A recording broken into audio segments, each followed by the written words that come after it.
Dhanik Bharat educational institutions inter IIT JEE NEET admission open. గురుగారు, ఇప్పుడు చాలా మంది హిందువులకి ఒకే సనాతన ధర్మం అంటే భగవద్గీత, రామాయణం, మహాభారతం లాగా అదొక ధర్మం అనుకుంటారు. కానీ సనాతన ధర్మం అంటే ఏంటి అనేది చాలా మందికి తెలియదు. అసలు సనాతన ధర్మంలో ఏమేమి ఉంటాయి, అట్లని ఎలా తెలుసుకోవాలి, ఎలా నేర్చుకోవాలి అనుకునే వాళ్ళకి ఏం చెప్తారు? అలా కాదు, రామాయణము మహాభారతాలు ఇతిహాసములు అంటే సాక్షాత్ ఆ పరమాత్మే భూమి మీదకి వచ్చి ఎటువంటి కండిషన్లో ఉన్నా నువ్వు ధర్మాన్ని వదలకుండా జీవించే విధానాన్ని చూపించడం ఇది రామాయణ మహాభారతాలు. భగవద్గీత, అందులో భగవద్గీత ఏంటంటే రామాయణ మహాభారతంలో శ్రీకృష్ణ పరమాత్మ నువ్వు ఎలా ఉంటే ఇంకా హ్యాపీగా ఉండగలుగుతావు అని చెప్పింది భగవద్గీత. ఎలా అంటే ఇప్పుడు చిన్న ఎగ్జాంపుల్ చెప్తాను. ఇక్కడ నుంచి ఒక 100 మీటర్ల పరుగు పందెం ఉంది. నువ్వు పరిగెత్తేటప్పుడు ఆ పరుగు పందాన్ని అంటే నువ్వు పరిగెత్తే దాన్ని ఎంజాయ్ చేయగానే నువ్వు డెస్టినీ కోసం ఆలోచించు. నువ్వు గమ్యం కోసం ఆలోచిస్తూ నేను చేరుకోగలను లేదో అని అనుకుంటే నువ్వు ఎంజాయ్ చేయలేవు నీ లైఫ్ని. సింపుల్గా చెప్పాలంటే భౌతికత ఫిలాసఫీ మొత్తం అలాగే ఉంటుంది. నీ ప్రయత్నం నువ్వు చేసుకుంటూ వెళ్ళిపో, ఫలితం గురించి నువ్వు ఆలోచించుకో. ఫలితం గురించి ఆలోచించావు అంటే నువ్వు దుఃఖపడతావు. ఇవాళ రేపు చూడండి, పిల్లలు నేను ఫలానా ర్యాంక్ రావాలనుకున్న రాలేకపోయినా ఆత్మహత్య చేసుకుంటాడు. అదే భగవద్గీత తెలిసిందనుకోండి, ఏం చేస్తాడు? ఫలితం కోసం మనం ఆశించేది ఏంటి? నేను చక్కగా ఎంజాయ్ చేస్తూ చదివాను, నాకు ఇంత ర్యాంక్ వచ్చింది చాలు. ఇది ఒక్కటే జీవితం కాదుగా. ఫలితం రావడమే జీవితమా చెప్పండి? లేదు, కాదుగా. ఫలితం రావడమే జీవితం అయితే ఇంకా అసలు ఫలితం రావాలని అందరూ చచ్చిపోవాలిగా.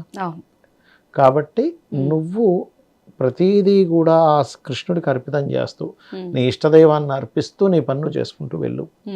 సనాతన ధర్మంలో ప్రధానంగా కేవలం లౌకికమైనటువంటి జీవితం ఒకటే కాకుండా ఒక సాధనా మార్గం ఉంటుంది. మనకి ఏంటంటే ఎంతసేపు కూడా ఈ మిగతా దేశాలన్నీ కూడా మిగతావన్నీ కూడా ఎలా ఉంటాయంటే కొన్ని చార్వాకులు, బుద్ధిజమ్స్ కొన్ని ఉంటాయి, కొన్ని సిద్ధాంతాలు ఉంటాయి. అందులో ఎలా ఉంటాయంటే నీకు కనబడుతుందే నిజం, కనబడిందే నిజం కాదు, కనబడుతున్న దాన్ని నువ్వు నిజంగా దాన్ని యాక్సెప్ట్ చేస్తూ దాన్ని నువ్వు ఎంజాయ్ చేయంటారు. ఇప్పుడు నేను ఒక చిన్న క్వశ్చన్ వేస్తాను. ఇప్పుడు మీ బుర్రలో కొన్ని అంటే మీరు చిన్నప్పటి నుంచి నేర్చుకున్నటువంటి కొన్ని అన్నీ ఉంటాయి మీ మైండ్లో. మీ మైండ్లో కోస్తే కనిపించట్లేదు కదా అని లేదంటే ఎలాగా? అవునా కదా? అలా ఏంటంటే అన్నీ మన కంటికి కనబడాలని రూల్ లేదు. ఎక్కడా మనకు రూల్ లేదు, అన్నీ మన కంటికి కనబడాలని రూల్ లేదు. నువ్వు ఒక సాధనా మార్గంలో మన సనాతన ధర్మంలో ఉన్న గొప్పతనం ఏంటంటే ఎన్ని డైమెన్షన్స్ ఉన్నాయి.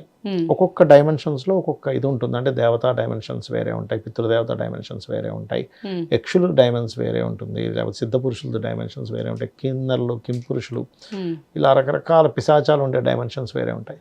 ఒక్కొక్క డైమెన్షన్స్ నువ్వు ఎలా భేదించాలో చెప్తుంది. ఒక్కొక్క డైమెన్షన్లోకి వెళ్ళి వాళ్ళతో ఎలా కనెక్టివిటీ అవ్వాలో చెప్తుంది. అంత గొప్ప ఉంటాయి. ఈ సనాతన ధర్మంలో చేసేటువంటి కొన్ని సాధనలు 1500 సంవత్సరాలు బతికిన వాళ్ళు ఉన్నారు. కొన్ని సాధనల్లో నేను చూసా.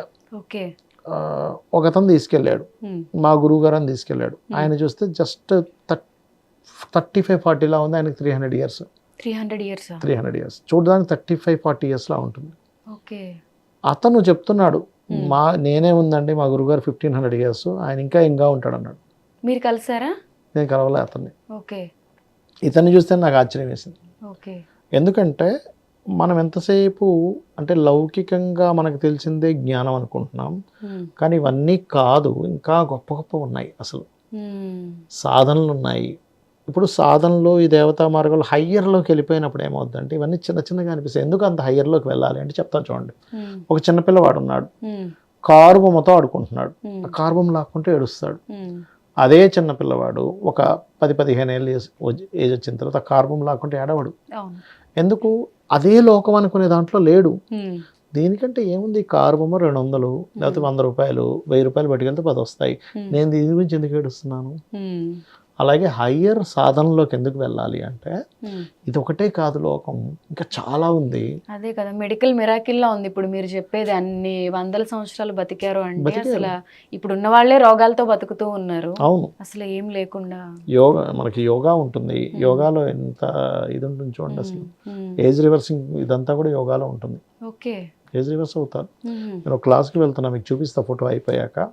అసలు మీరు నమ్మరు, అసలు అతనికి 80 years అంటే మనం చూస్తే 35 years లా ఉంటాడు మనిషి. 35-40 కంటే హార్డ్లీ ఎక్కువ ఉండదు అనుకుంటాం, అంత ఇది ఉంటుంది. అలా చాలా సాధనలు ఉన్నాయి. మనిషి అభివృద్ధి చెందడానికి ఏంటి, మనం ఎట్లా ఇది అవ్వాలి అవన్నీ పెట్టుకోవాలి, కానీ అనవసరంగా పిచ్చి మాటలు మాట్లాడడం అది కాదు. ఓకే.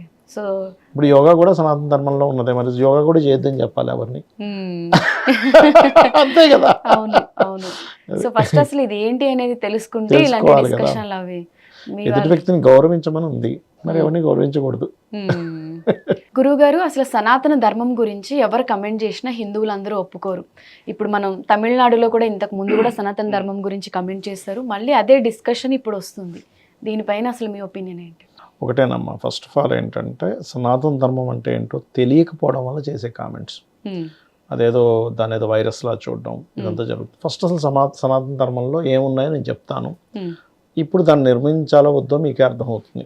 సనాతన ధర్మంలో ఉన్నది ఏంటంటే, ఫస్ట్ నేను చాలా సింపుల్ వర్డ్స్, మాతృదేవో భవ ఉంటుంది, పితృదేవో భవ ఉంటుంది, ఆచార్య దేవో భవ ఉంటుంది, అతిథి దేవో భవ ఉంటుంది. ఇప్పుడు మాతృదేవో భవ అనే దాన్ని నువ్వు అంగీకరించినట్టే కదా సనాతన ధర్మాన్ని నిర్మూలించాలంటే. అలాంటప్పుడు నీ సొంత తల్లిని కూడా నువ్వు గౌరవించకూడదు. మరి స్టాలిన్ ఆ పని చేయగలడా? స్టాలిన్ కొడుకు ఉదయనిధి స్టాలిన్ ఆ పని చేయగలడా? తల్లిని, ఇప్పుడు తండ్రిని వదిలేయాలి. మరి అలా అంటే సనాతన ధర్మాన్ని వద్దనుకుంటే తండ్రిని వదిలేయాలి, స్టాలిన్ వదిలేయాలి. ఎందుకు వదలట్లేదు నువ్వు? మరి అతిథి దేవో భవ, నువ్వెవరు ఫ్రెండ్షిప్ ఉండకూడదు.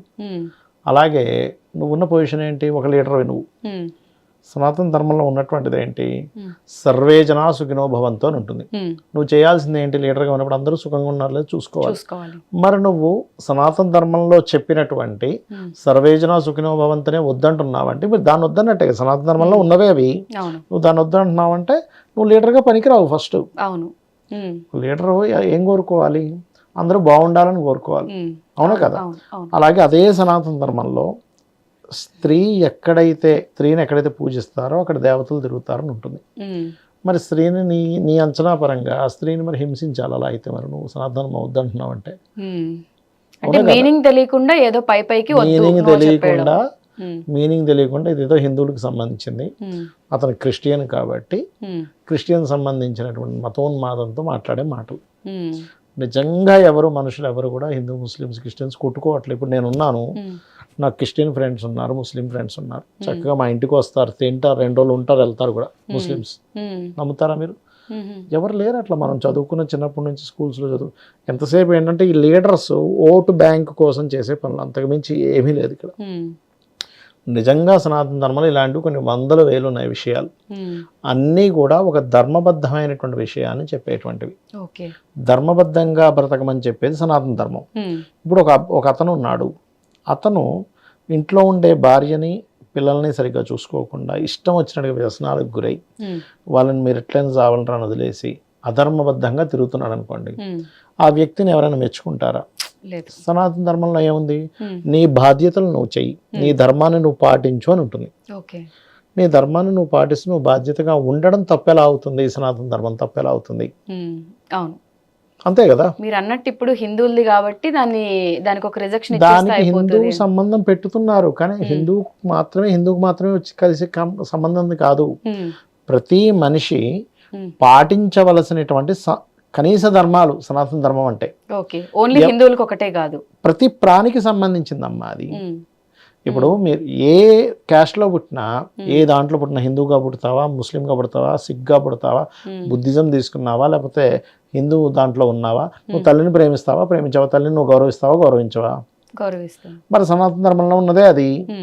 నేను సనాతన ధర్మం వద్దనుకుంటే మరి ఇవేమి చేయకూడదు నువ్వు. మరి సో ఇప్పటి నుంచి సనాతన ధర్మాన్ని ఎవరైనా వద్దు అంటే వాళ్ళకి రూల్స్ చెప్పాలి, ఇవన్నీ నువ్వు చేయవా మరి అని అడగాలి.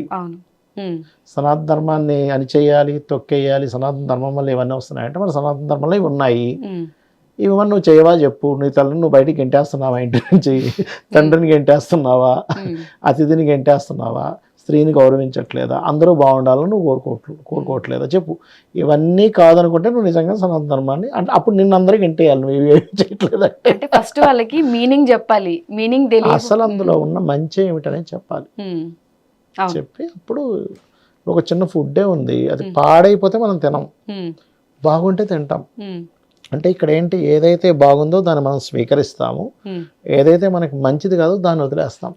ఇన్ని మంచి విషయాలు ఉన్నటువంటి సనాతన ధర్మం నీకు మంచిది కాదుగా ఎలా కనిపిస్తుంది? అవును. ఆలోచిస్తే అర్థమైపోతుంది. అవును.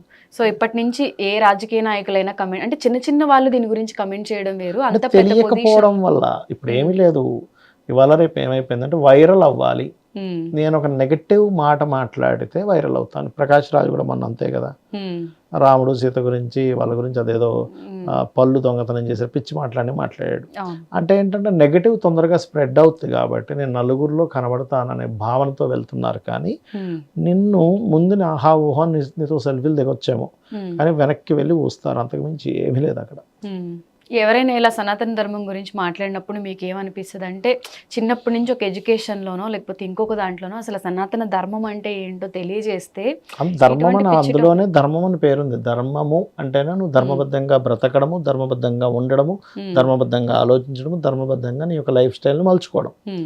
నువ్వు ధర్మంగా ఉన్నప్పుడు నీ పక్కవాడు నీతో హ్యాపీగా ఉంటాడు. నువ్వు ధర్మంగా అధర్మంగా ఉండడం అంటే దొంగతనం చేయడం, ఇలా పక్కకెళ్ళి ఫోన్ పట్టుకుని వెళ్ళిపోయాడు కదా ధర్మం.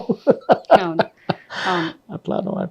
మంచి పనులు చేయడమే సనాతన ధర్మం. దీన్ని నో అన్న వాళ్ళు ఇంకా పిచ్చి మంచి పనులు వద్దనుకునేవాడు నువ్వు అంటాడు, అంతకుమించి ఏమీ లేదు. ఓకే గురువు గారు, దీని గురించి తెలియని వాళ్ళు ఏది పడితే అది కమెంట్ చేస్తూ ఉంటారు కాబట్టి కమెంట్ చేసే ముందు సనాతన ధర్మం అంటే ఏంటి అని తెలుసుకుని కమెంట్ చేస్తే బాగుంటుంది అని. ఓకే గురువు గారు, శ్రీమాత్రే నమః.